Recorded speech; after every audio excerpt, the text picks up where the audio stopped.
Astaghfirullah Rabbal baraya. Astaghfirullah minal khotoya. Rabbi zidni ilma nafi'a wa wafiqni amalan mabula. Assalamualaikum warahmatullahi wabarakatuh. Alhamdulillahirabbil alamin wassalatu wassalamu ala asrofil mursalin wa ala alihi wa sahbihi ajma'in. Bismillahirrahmanirrahim.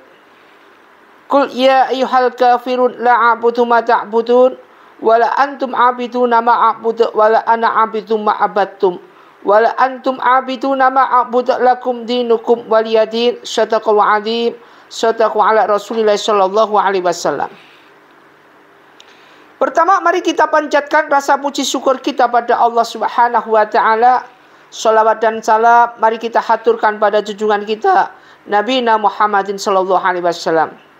Mudah-mudahan lisan kita senantiasa istiqomah di dalam bersolawat. Amin ya robbal alamin. Ma'asyiral muslimin muslimat rahimatullah dimuliakan Allah Subhanahu wa taala. Suatu hal kehidupan di dunia ini, ketika kita keluar, ketika kita mau masuk, ketika kita mau berusaha, dan ketika kita mengalami keberhasilan maupun kegagalan, semua tidak pernah lepas dengan sifat atau action daripada sumber itu sendiri. Artinya apa? Di dunia ini kalau nggak ada kebaikan, pasti ada keburukan. Kebaikan dicerminkan, ditimbulkan semua atas perintah Allah Subhanahu wa taala. Sedangkan keburukan sudah Allah ingatkan dalam firman Allah, dalam Al-Quran, dalam suatu hadis sunnah Rasul. Dan ini senantiasa dimiliki mereka-mereka yang kufur, membiasakan diri melaksanakan kemaksiatan. Sering ini terobsesi menjadi arogansi pada diri kita tanpa terasa, tanpa sadar. Disebutkan dengan Imam Ibnu Qayyim dalam 4 sumber keburukan. Jadi ada 4 sumber keburukan. Imsaku fayusli nazar. Hendaknya menahan diri dari satu adalah banyak memandang. Pertama, jadi 4 sumber keburukan ini ditimbulkan satu pertama, yaitu banyak memandang. Artinya mata kita untuk diusahakan tidak melihat sesuatu yang haram. Ketika kita melihat suatu hal yang sekarang terjadi tontonan, yaitu auratnya para wanita kaum Hawa. Banyak sekali sekarang di mal-mal berpakaian tapi seperti telanjang. Lebih-lebih Sabtu malam Minggu, mereka senantiasa asik-asik mempamerkan daripada postur tubuhnya. Semakin banyak gaya, semakin banyak obsesi, semakin banyak kelebihan untuk berbuat maksiat, lupa dengan suatu hal yang berbau makrifat, pendekatan diri kita pada Allah, lupa dengan sholat. Karena banyaknya memandang suatu hal yang berbau maksiat, lupa sholat, lupa makrifat. Sehingga wa'adallahu munafikina wal munafiqati wal kufar nar jahannam khalidina fiha ya hasbuhum wala anahumullah, dan Allah melaknat mereka yang dalam kepercayaannya masuk dalam golongan munafik, iya, masuk dalam kekufuran orang kafir, iya, maka mereka inilah yaitu fayusuli nadhar wal kalami Yang kedua, banyak bicara. Tidak bisa menjaga mulut kita dari perbincangan yang buruk senantiasa. Mulut ini suka sekali ghibah, suka sekali fitnah, suka sekali ngomongin kejelekan orang. Kalau ngumpul ini, yang ketiga, keempat, mesti si fulan ini, mesti ngomongin si ini. Tanpa sadar, ketika kita melakukan itu, setan iblis ada di sekitar kita, ada di sekitar gerombolan. Dan ingat, ketika kita pergi ke pasar, tempatnya iblis itu di pasar yang rame-rame, yang banyak menggunjingkan segala sesuatu. Orang yang tidak salah digunjing, orang yang tidak salah difitnah, dan berbagai macam yang lainnya, yang intinya adalah penyakit hati. Jadi kalau yang pertama tadi adalah bisa jaga itu merupakan memandang. Yang kedua, jangan banyak bicara wa kalam. Yang ketiga, wa tu'amin,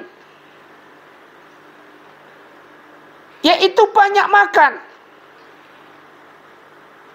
Rasulullah SAW tidak pernah mengajarkan makan 3 kali, enggak. Jadi kalau kita makan 3 kali, makan pagi, makan siang, ada breakfast, lunch, dinner. Kalau makan paginya cuma sedikit, yaitu breakfast, roti dan semuanya. Kemudian nanti tidak makan siangnya lunchnya lumayan, yang berat-berat. Malamnya dinernya yang lebih berat-berat lagi, yang berbau fish, beef, dan segalanya. Artinya kita membiasakan refleksi dengan makan 3 kali. Sekali makan sekenyang-kenyangnya. Tanpa sadar kita sudah belajar dengan ajaran orang kufur. Rasulullah itu senantiasa tidak pernah melarang umatnya. Jadi tidak pernah mengajarkan sesuatu yang gak bagus di dalam makan. Melarang umatnya untuk makan yang berlebihan, sampai kenyang, sampai muntah. Itu melarang. Tapi tidak ada perintah untuk makan 3 kali sehari. Makanlah seketika kamu lapar. Kalau 1 hari 8 kali lapar, ya 8 kali kita makan. Namun di sini tuntutannya, janganlah makan yang berlebihan. Makan sekedarnya aja. Coba bisa kita bayangin. Ketika manusia itu makan 3 kali, kelihatan biasa-biasa aja. Kurus iya. Coba kalau mereka makan berkali-kali, mereka pada seger, badannya gemuk. Artinya apa? Ketika Rasulullah melarang, pasti ada hikmah di balik semua itu. Ketika Rasulullah menyuruh, pasti ada sesuatu di balik itu. Ya ayyuhalladzina amanu, wahai orang-orang yang beriman, kulu min thayyibatin, makanlah segala sesuatu yang baik. Marozaqnakum, dan rezeki yang bagus, halalan thayyibat. Waskuru lillah, dan bisa mensyukuri nikmat-nikmat apa yang Allah berikan kepada kita, seperti apa yang kita makan. In kuntum iyata'budun. Kalau kita bisa makan sesuatu berdasarkan rezeki dan bisa mensyukuri nikmat Allah, kemudian apa yang kita lakukan ini bermanfaat buat diri kita, buat tubuh kita, kenapa kita harus tunda? Sini disebutkan banyak makan, ini tidak bagus. 4 sumber keburukan. Yang pertama tadi, karena banyak memandang sesuatu hal yang berbau, tidak bagus. Fadilahnya banyak, mudaratnya banyak, bergaul, ngomong. Orang kalau ngomongnya banyak, pasti ini membual. Kemudian yaitu banyak makan, apalagi sampai makannya sambil bicara.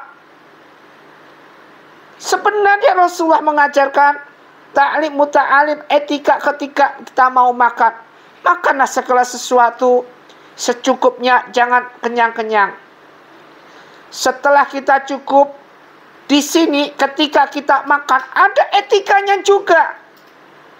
Ketika kita makan, rahmat, berkah terbanyak adalah makanan di terakhir. Meskipun itu sebesar, yaitu nasi, sekitar satu butir nasi. Di terakhir inilah berkahnya. Makanya doa ketika mau makan, Allahumma barik lana fima rozaqtana wa qina azabannar wa qina azabannar. Terus gini. Supaya apa yang kita makan ini tidak menimbulkan suatu hal yang berbau haram. Kemudian wa mukhalatin nas, banyak bergaul terhadap sesama. Nah ini, banyak bergaul ini sama dengan tadi banyak makan atau banyak bicara. Banyak bergaul, ketika pergaulan ini tidak mendatangkan suatu fadilah yang bagus, makanya ketika itu kumpuli mereka-mereka orang yang soleh. Kalau kita ingin soleh, kumpuli mereka-mereka yang banyak bermaksiat ketika kita ingin banyak dosa. Kalau kita ngumpul dengan lingkungan banyak maksiat, ini akan terbiasa perzinaan di mana-mana, hal yang lumrah. Buktinya apa? Ketika kita masuk ke dalam suatu tempat yang ada musiknya enak, geleng-geleng terus, di tempat itu banyak sekali jajan-jajannya iblis. Mahal-mahal. Meskipun mahal tetap kita beli. Karena apa? Karena kita mendewakan kemaksiatan, fata morgana dunia ini. Meskipun mahal dibeli. Coba ketika itu tidak mengeluarkan biaya, tidak perlu geleng-geleng, tidak perlu tempatnya sejuk, enak di dalam masjid. Baitullah, kita itikaf dalam masjid, berbanyak sholat dengan khusu' ila alal khosyi'in alladzina yadhunnuna annahum mulaku rabbihim wa annahum ilaihi raji'un. Ketika seperti ini, tidak bayar mahal, tidak ada tiketnya. Namun banyak sekali yang nggak mau. Karena iblisnya banyak ini. Ma'asyiral muslimin muslimat rahimatullah, dimuliakan Allah Subhanahu wa ta'ala. Jadi siapa saja yang mampu menjaga mata kita untuk 4 sumber keburukan ini, yaitu tidak melihat yang haram. Pertama, menjaga mulutnya dalam berbicara yang buruk. Kedua, yang ketiga, menjaga perutnya dari banyak makan, apalagi sampai muntah. Yang keempat, memilih teman yang baik dalam bergaul. Berarti orang ini adalah mendapatkan taufik hidayah dari Allah Subhanahu wa ta'ala. Ingat 4 ini. 4 sumber keburukan. Dan ini mencegah dari kita mendekati pintu neraka jahanam. Cegahlah diri kita. Bismillahirrahmanirrahim. Ya ayyuhalladzina amanu qu anfusikum wa ahlikum naro. Wahai orang-orang beriman, jagalah kamu, keluargamu semuanya, anak-anak semua dari azab dan pedihnya api neraka. Kita jaga di antara 4 tadi, yaitu mata kita tidak boleh melihat yang haram. Ustaz, kalau misalkan kita sok suci, terserahlah apa omongan orang. Bisakah kita memalingkan muka ketika kita melihat segala sesuatu yang gak enak ditonton? Misalkan melihat sesuatu yang wah, kelihatan pahanya atau kelihatan yang mulus-mulus, kita astagfirullahaladzim, kita palingkan, kita pejamkan mata. Mata inilah nanti yang di akhirat tidak menangis. Banyak mata menangis, tetapi mata yang tidak melihat, tidak mau melihat barang yang haram, inilah mata nanti tidak menangis di akhirat. Ustaz itu sok suci aja, sok alim, sok apa kata mereka terserah. Yang penting kita, tujuan kita adalah munajat pada Allah Subhanahu wa ta'ala. Ya Allah, hindarkanlah semuanya. Bahkan ada seorang ulama yang terkenal, Dia nazarnya seperti ini. Andai kata aku nanti, ya Allah, andai kata aku nanti sudah hafal Al-Quran, sudah hafal hadis, maka butakan mataku. Begitu hafal Al-Quran, hafal hadis, buta benar matanya. Kenapa mereka minta buta? Yang bisa melihat aja, yang buta aja pengen bisa melihat. Kenapa mereka minta dibutakan? Karena tidak tahan dengan apa yang dinamakan neraka-neraka di jalan. Banyak dosa-dosa yang kita ambil di jalan ini. Melihat suatu hal yang Masya Allah, yang bikin syur. Kalau generasi, kalau kita belum tentu kita kuat ketika melihat sesuatu yang berbau syur. Uzet, katanya mubazir kalau nggak dilihat. Melihat segala sesuatu yang berbau postur tubuhnya kaum Hawa, apa yang diucapkan? Alhamdulillah. Yang diucapkan Alhamdulillah, katanya. Bukan Masya Allah, tapi Alhamdulillah. Kenapa? Katanya mubazir uzet, kalau nggak dilihat. Makanya jarang sekarang ini orang yang memalingkan mukanya ketika melihat segala sesuatu yang berbau syur dalam hati, yang berbau maksiat. Ketika ada segala sesuatu itu yang menonjolkan postur tubuhnya, ditonton terus, nih, dilihat. Mulai dari gerak-geriknya awal dilihat. Kaum Hawa pun juga begitu, berusaha menggait kaum Adam dengan berbagai busana yang mereka pakai. Berusaha terang-terangan dengan tonjolin segala sesuatu yang tidak harusnya ditonjolin. Ini yang bikin syur. Gak ada syur. Lihat itu di HP. Lihat itu di suatu aplikasi yang berbau pornografi, yang berbau segala sesuatu. Seneng dia melihat pornografi. Sehari betah. 1 jam, 2 jam kurang kalau melihat pornografi. Nonton segala sesuatu yang berbau pornografi, seneng. Yang berbau sur-suran, seneng.